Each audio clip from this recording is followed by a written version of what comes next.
Nama apa sih? Ibunya kemarin. Kemarin. Nggak tahu, kamu nanti yang boleh. Shalom, selamat pagi. Bersama saya kembali Virus dalam channel hermeneutik untuk kita sehari-hari. Semakin hari semakin bertambah pengetahuan kita ya, sahabat-sahabat yang terkasih dalam Kristus. Oleh karena kasih Bapa di surga, kita boleh berjumpa lagi hari ini dalam keadaan yang bahagianya mengetahui bahwa firman Tuhan itu sangat indah di dalam kehidupan kita. Sebentar kita akan berbicara tentang penciptaan. Di dalam penciptaan itu, di dalam 6 hari penciptaan, banyak sahabat-sahabat menemukan kejanggalan-kejanggalannya.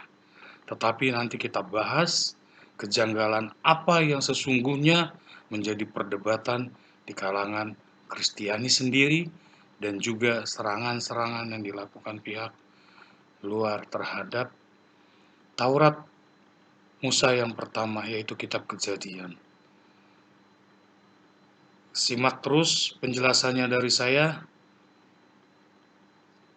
Yuk, langsung kita cek penjelasannya. Masuk lagi teman-teman di dalam pembahasan tentang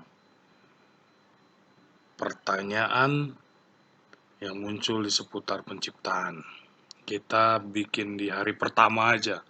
Langsung kita bedah, langsung kita jawab. Kita bikin kotaknya, kita masukkan pertanyaannya. Yang pertama, apakah gelap menjadi bagian dalam sebuah penciptaan? Yang kedua, penciptaan terang dan benda-benda penerang. Yang ketiga, hikayat air dan penciptaan cakrawala atau langit. Dan yang keempat, siapakah penciptaan dalam wujud dan bentuknya. Oke teman-teman, jujurnya ini adalah sebuah kegilaan ya dari sebuah pertanyaan. Gelap menjadi bagian dari penciptaan, penciptaan terang dan benda-benda penerang, hikayat air dan penciptaan cakrawala dan langit. Dan yang terakhir ini yang paling radikal ini, yang paling gila pertanyaan ini, siapakah pencipta dalam wujud dan bentuknya. Oke, kita ambil landasannya. Landasannya adalah kitab Kejadian 1 ayat 1-5 ya teman-teman.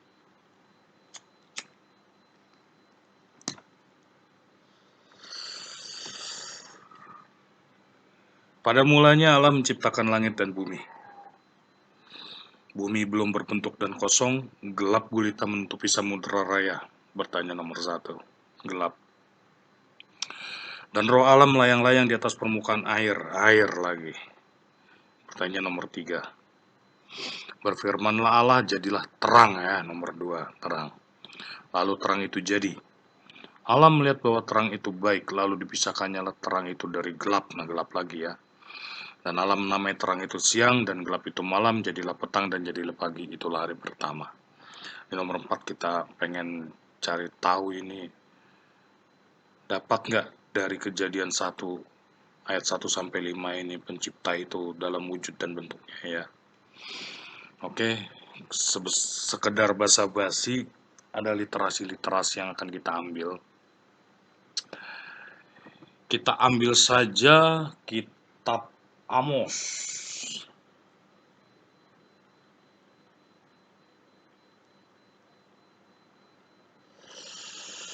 Kitab Amos pasal yang kelima ayat yang ke-18. Nah, ini jarang-jarang ya kita dengar Amos ya. Apalagi para pengkhotbah itu, penceramah itu, sarjana teologi itu kalau udah di depan mimbar itu jarang kali ngangkat Nabi Amos. Nah, sekarang saya yang angkat Nabi Amos. Nah, bagaimana Nabi Amos bercerita tentang kata gelap. Nah, kita bicara kata gelap, oke? Ayat yang ke-18 dan ayat yang ke-20. Celakalah mereka yang menginginkan hari Tuhan. Oh, lu yang pengen kiamat tuh celaka. Apakah gunanya hari Tuhan itu bagimu? Emang bergunanya hari Tuhan sama kalian? Aduh, capek deh. Hari itu kegelapan, bukan terang. Bahasa kiasan coy. Kegelapan itu bahasa kiasan. Datang lagi ayat yang ke-20. Bukankah hari Tuhan itu kegelapan dan bukan terang? Kelam kabut dan tidak bercahaya. Nah, dari kedua ayat ini kita bisa dapatkan definisi kata gelap ya. Kita mencari definisi kata gelap ya. Apa gelap itu dulu? Gelap itu apa? Kok tiba-tiba dia ada di dalam penciptaan itu dulu? Makanya kita bertanya apakah gelap menjadi bagian dalam sebuah penciptaan? Kan begitu. Kok tiba-tiba ada gelap? Gelap diciptakan atau tidak? Kan itu harus kita jawab. Kapan Tuhan menciptakan gelap? Nah lu, kok tahu-tahu ada? Tahu-tahu belum berbentuk dan kosong, gelap lu, kok gelap gulita aja. Oh itu satu paket. Dengan penciptaan langit dan bumi, weseh. Jangan ngarang cerita lah pakai yang nyambung-nyambungin cocok-cocok logi lah. Langit-langit, bumi-bumi. Gelap ya gelap. Langit ya langit lah. Kalau kita bicara langit, emang langit gelap. Kelihatannya aja gelap, terang itu enak aja. Aja jujur-jujuran aja. Bisa nggak kalian lihat bintang? Bisa. Bintang di tempatnya gelap apa terang? Gelap. Kok bisa kelihatan bintang? Kan bercahaya. Lah permasalahannya kan jauh-jauh. Kan kita tembus kegelapan ke sana. Atmosfer kita tembus. Jarak pandang kita berapa juta kilometer sih? 15 juta tahun cahaya kah? Kan tidak. Kita bicara secara apa ini? Secara Alkitab, secara fisika, atau secara ilmiah, atau secara halusinasi? Kita harus tahu. Nggak sembarangan kita menjawab-jawab. Makanya kita menggali di sini. Kita bicara dengan hermeneutik. Itulah gunanya disiplin ilmu hermeneutik. Kan saya ambil kitab Amos. Ya kan? Bukankah hari Tuhan itu kegelapan dan bukan terang? Kelam kabut dan tidak bercahaya? Hari Tuhan itu akan menjadi gelap. Banyak di Alkitab yang bercerita bahwa ketika itu matahari tidak bersinar, gelap semuanya, kegelapan. Di dalam sebuah kata kegelapan. Karena nanti kita akan temukan kegelapan itu, gelap itu apa sesungguhnya. Oke, mengapa dia tiba-tiba ada di dalam penciptaan itu pertama kali lagi, termasuk air. Tiba-tiba kok menjadi air. Lah orang belum berbentuk dan kosong, kok ada air? Lah namanya kosong nggak mungkin ada air. Bagaimana sih hubungannya coba? Matematikanya lah. Pintar matematika apa enggak? Kalau dikatakan kosong, apakah sudah ada air? Itu aja dulu jawab. Langit, bagaimana dengan langit? Lah permasalahannya bumi belum berbentuk dan kosong, gelap gulita menutupi samudera raya. Itu tuh bayangin, samudera raya melayang-layang di atas permukaan air. Lah bumi itu kosong, belum ada air dong. Bukan pertanyaan. Jawabannya apa? Kan banyak tuh sarjana teologi tuh. Tahu apa ininya, skripsinya ya? Saya mana tahu. Emang mereka pintar hermeneutik? Saya nggak tahu. Tapi kita coba bedah melalui sains. Di sini kan ada referensinya, sainskompas.com. Yang diangkat apa? Rahasia alam semesta. Meski banyak bintang, kenapa angkasa luar gelap? Nah itu. Mengapa angkasa luar itu gelap gitu? Jadi matahari itu di angkasa. Tetapi tidak ada siang lah dulu di angkasa. Tetapi pada dasarnya di sana tidak gelap. Ya mungkin hitam. Itu latar belakang, background. Tapi kita bisa melihat loh. Sejauh mata kita memandang bisa loh. Misalkan gini. Kita masuk satu ruangan yang tidak terdapat cahaya. Itu aja dulu. maka kita akan menemukan kegelapan di tempat itu. Bagaimana dengan ruang angkasa? Apakah ada cahaya di sana? Ada. Berapa jarak pandangnya misalkan keluar dari kapal ruang angkasa itu? Melayang tuh. Sejauh mana kita bisa melihat pesawat ulang-alik kita itu? Pasti kelihatan, nggak mungkin enggak. Oh, dari bumi neropong ke atas saja berjarak-jarak kok bisa kok. Berarti kan terang. Oke? Kalau bisa diterima masalah terang, konsep terang pada dasarnya, maka kita akan bicara konsep gelap ini di dalam sebuah kegelapan. Di mana kegelapan ini tidak dapat ditembus oleh cahaya lagi. Nanti pasti ada jawabannya. Masa nggak ada jawabannya? Oh, pasti ada. Makanya kita masuk babak kedua, kita lanjutkan lagi ke babak kedua tentang gelap itu sendiri. Mengapa gelap harus ada atau gelap itu pokoknya gelap deh. Kok tiba-tiba ada gelap, ada terang, ada air, ada terang kan gitu kan? Ada gelap, ada air. Kapan tuh diciptainnya air sama gelap? Toto yang diciptain terang gitu. Kenapa nggak gelap diciptakan, air diciptakan?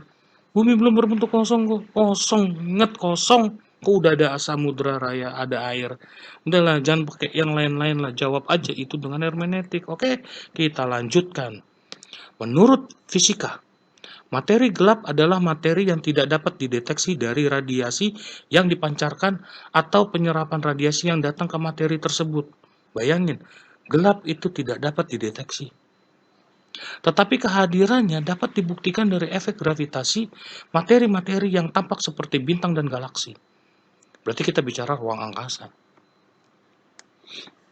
Kita tidak bicara dengan ruang bumi ya. Kita bicaranya bintang dan galaksi untuk menemukan apa itu gelap. Karena gelap itu adalah efek gravitasi loh.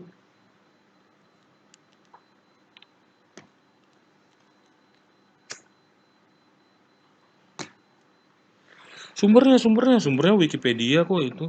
Kalian mau cari sumber dari mana aja terserah. Saya ambil dari Wikipedia untuk menemukan apa sih definisi gelap itu. Oke? Nah, saintis sudah cukup lah ya. Udah gampang itu. Sekarang kita masuk ke dalam Alkitabnya. Saya langsung garis bawahi, pencipta sama dengan gelap atau kelam. Boleh nggak? Kenapa nggak boleh? Kalian bebas kok menyatakan A, I, U, E, O. Saya menciptakan ya pencipta itu gelap atau kelam. Kok gelap bisa mencipta gitu? Namanya pencipta. Pencipta, maha kuasa. Wujudnya gelap lah. Kan kita tanya tadi nomor 4, wujudnya apa? Gelap, saya bilang gelap. Kan sama dengan itu. Pencipta adalah gelap, pencipta sama dengan gelap. Salah.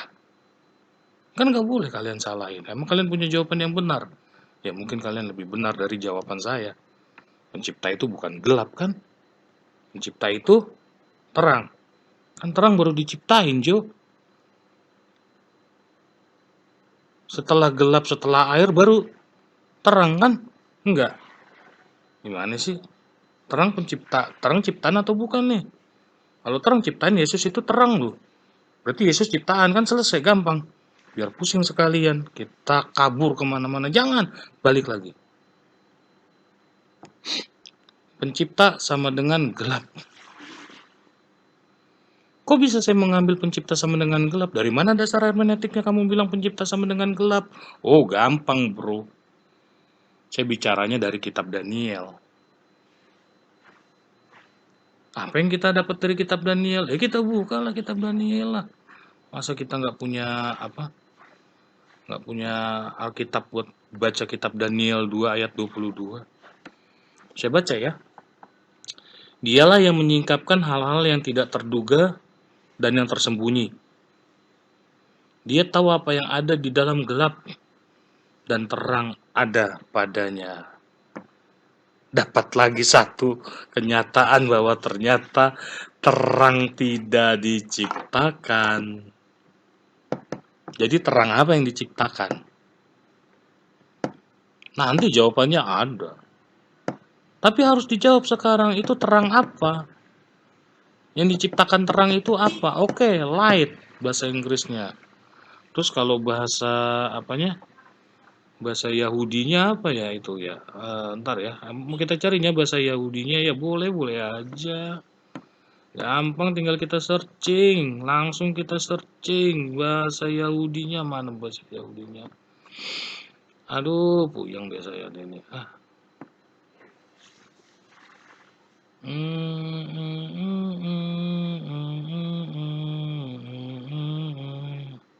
Tadi dulu lah banyak kali nih. Aduh, ampun, Tuhanku. Mana ya?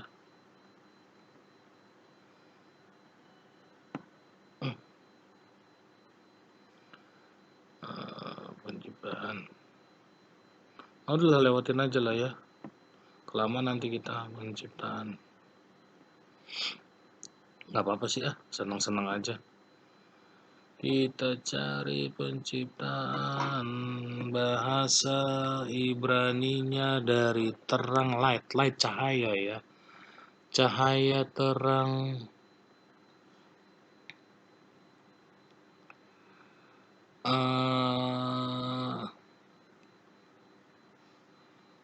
Vahior.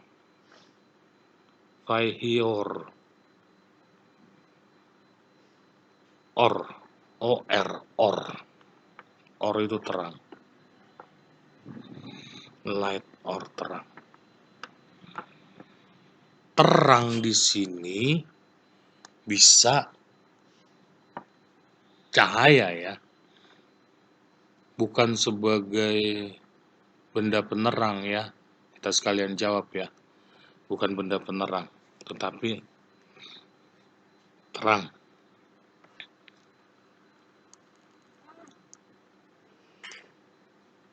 Cahaya. Kemungkinan yang paling dekat dengan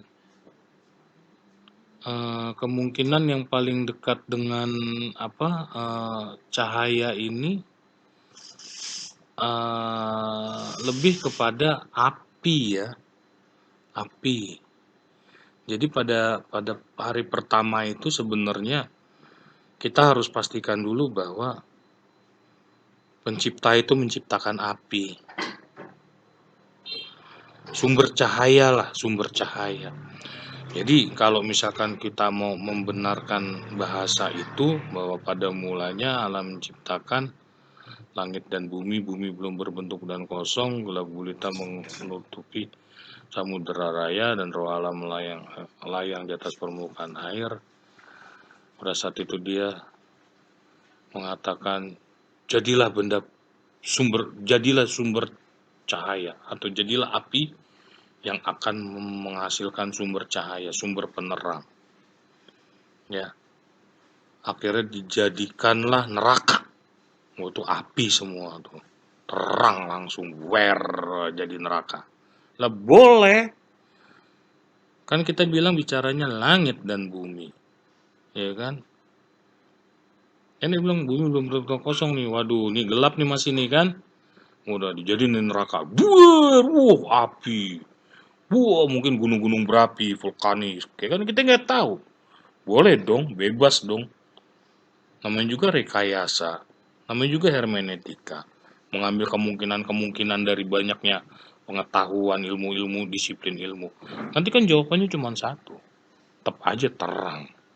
Kalau ditanya terangnya yang mana lagi? Terangnya Yesus lagi, balik lagi. Apa-apa lah ya.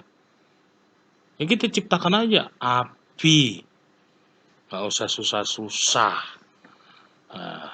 Jadi dia tuh neraka tuh, ya kan? Dipisahin akhirnya ya kan. Wah terang itu baik katanya. Baik. Ntar ini bakal terjadi dosa, penciptaan manusia, dosa. Panjang udah akal pikiran dia mah. Udah lewat segala-galanya. Udah kita nggak mampu pokoknya. Kita mikir satu langkah, dia mikirnya udah nggak tak terdefinisikan langkahnya. Jauh kita ketinggalan dari pikiran Tuhan itu. Kita bukan Tuhan. Akhirnya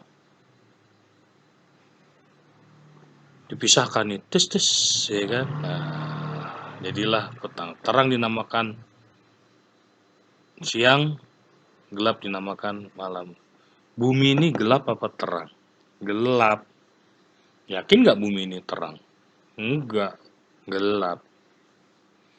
Bumi pada dasarnya gelap. Masih di dalam kegelapan. Itu harus kita pastikan.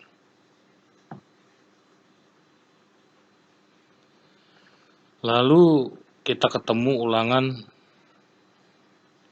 5 ayat 22 sampai 23. Kan kita cari banyak tadi. Untuk nomor 4. Maka ya kita ambil lagi. Untuk gelap lagi gitu. Ini kan udah selesai tadi. Akhirnya harus ambil nomor 4. Nomor 4. Iya, jawaban untuk nomor 4. Bacalah kan. Baca lagi, ya enggak? Oke. Firman itulah yang diucapkan. Ulangan 5 ayat 22 sampai 23. Maaf ya nyeleneh dikit ya. Maklum saya bukan sarjana. Ulangan 5 ayat yang ke-22 sampai 23. Ya kalau bukan sarjana kan bukan pendeta. Firman itulah yang diucapkan Tuhan kepada seluruh jemaah-Mu yang Firman itulah yang diucapkan Tuhan kepada seluruh jamaah-Mu dengan suara nyaring di gunung di tengah-tengah api, awan dan kegelapan. Nah, ini dia api, awan dan kegelapan. Nah, ini udah ada api, udah ada awan, kegelapan pula lagi. Gimana caranya? Udah ada api aja masih ada kegelapan. Saya mah bingung. Ya, itu api sebenarnya bukan api unggun yang pakai kayu cuman per diameter 1 meter. Enggak, kita lihat nanti tuh api yang mana. Ya kan, seperti apa api itu. Oke? Dan tidak ditambahkannya apa-apa lagi. Ditulisnya semua itu pada 2 loh batu, lalu diberikannya kepadaku. Apa yang ditulis? 10 firman. Lu bayangin, Tuhan Allah menuliskan, inilah hukum yang nyata yang ditulis oleh Tuhan. Kita ambil lagi ya, kita garis bawahi lagi ya. Nggak boleh enggak ya. Kalau ditanya, emang di Alkitab ditulis ame Tuhan katanya. Ada coy. Jangan salah kamu. Ada namanya 10 hukum. Itu bagi orang Israel. Tok, hanya orang Israel. Terus kalau kita gimana? Kita mah sampah. Ngarep ketemu ame Tuhan, ngarep. Berharap kali kita punya Tuhan, memiliki Tuhan yang hidup. Berharap sekali kita. Sombongnya itu orang Israel, angkuhnya itu orang Israel, tegar tengkuknya itu orang Israel. Iya, kenapa? Ini ketika kamu mendengar suara itu dari tengah-tengah gelap gulita, sementara gunung itu menyala. Nah itu api, gunung menyala, satu gunung. Gila kali kalau mikir itu nggak terang. Nah itu kegelapan. Satu gunung menyala. Ya, kebakaran hutan aja bisa terang panas kemana-mana kan. Nah itu gunung menyala loh. Maka kamu, yakni semua kepala sukumu dan para tua-tuamu mendekati aku. Kita lanjut 24 ya. Dan berkata. Nah itu dia, ini tadi tuh. Gelap gulita sementara gunung itu menyala. Lah bayangin. Nyala pakai apaan? Listrik kagak, pakai api. Sesungguhnya Tuhan Allah kita telah memperlihatkan kepada kita kemuliaan dan kebesarannya. Dan suaranya telah kita dengar. Tuhan bersuara loh, punya pita suara loh. Pada hari ini telah kami lihat bahwa Allah berbicara dengan manusia dan manusia itu tetap hidup. Hebat kan? Tetapi sekarang, mengapa kami harus mati? Sebab api yang besar ini akan menghanguskan kami. Iyalah. Satu gunung apinya, emang nggak panas. Itu bener-bener dimasak orang-orang itu, tapi nggak mati. Mereka merasakan panas, gerah nggak tahu lah ya. Saya bukan pelaku sejarah itu ya. Apabila kami lebih lama lagi mendengar suara Tuhan Allah kita, kami akan mati. Udah, bayangin. Sebab makhluk manakah yang telah mendengar suara dari Allah yang hidup? Allah yang hidup, ingat, Allah yang hidup, yang berbicara dari tengah-tengah api seperti kami dan tetap hidup. Mendekatlah engkau dan dengarkanlah segala yang difirmankan Tuhan Allah kita, dan engkaulah yang mengatakan kepada kami segala yang difirmankan kepadamu oleh Tuhan Allah kita, maka kami akan mendengar dan melakukannya. Ini ya kenapa Musa menjadi penyambung ya. Takut kita lu, berhadapan dengan Tuhan itu takut lu, mati kita. Bayangin yang kita hadapin itu api, awan, kegelapan. Yakin kita bisa hidup melawan ini semua. Ini wujudnya Tuhan lu. Sekalian jujur-jujuran, mau apapun yang tadi kita hapus. Tapi kalau kita ingin menyatakan pencipta itu seperti apa, ini jawabannya. Ulangan 5 ayat 22 sampai 23. Yang ada sebenarnya Ulangan 5 ayat 22. Jawaban dari rupa pencipta. Jawaban dari pencipta itu apa adanya. Api, awan, kegelapan. Jadi pas kan pada awalnya gelap. Memang gelap. Awan itu apa? Air. Api itu apa? Terang. Kan saya bilang. Emang ada keraguan di dalam ini semua? Tidak. Jawabannya dari mana saya dapat?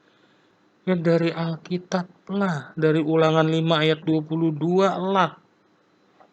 Kan saya bilang saya bukan sarjana. Emangnya saya pendeta? Bukan. Oke, sudah selesai ya untuk 1, 2, 3, 4. Maka dengan bersenang hati saya akan mendendangkan lagu terindah yang Yesus berikan. Apa yang Yesus berikan? Tentang talenta kan? Ingat nggak di Matius 22 ayat 13, Matius 25 ayat 30 tentang apa? Tentang talenta kan? Tentang hamba yang jahat ya kan? Apa yang terjadi terhadap hamba yang jahat? Yang tidak tahu bagaimana menjalankan talentanya, dicampakkan ke dalam kegelapan yang paling gelap. Jadi setelah ini kita akan bertemu lagi di dalam video yang selanjutnya untuk di penciptaan ya, tentang maksudnya apa itu benda-benda penerang dengan terang yang diciptakan. Oke. Sampai di sini bersama saya Virus. Terima kasih telah setia menemani saya di channel Hermeneutika. Semoga kita semua mengerti di dalam kasih-Nya. Akhir kata saya ucapkan Shalom. Yesus memberkati.